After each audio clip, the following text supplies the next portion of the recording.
So I'm wondering something. I'm wondering why nature has made sex so desirable, so exciting, so pleasurable.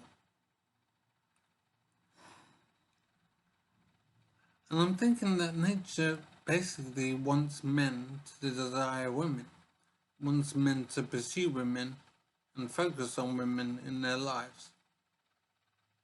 So nature doesn't care about the welfare of men, it only cares about babies. So it's up to men to care for themselves.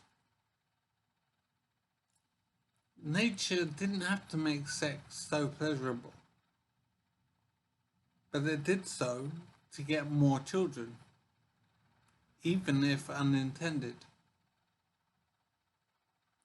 So nature wants men to pursue sex, and then children are, if you like, a byproduct of this desire for sex. So it is up to men to take care of themselves because nature doesn't care about men. Nature only cares about women and children.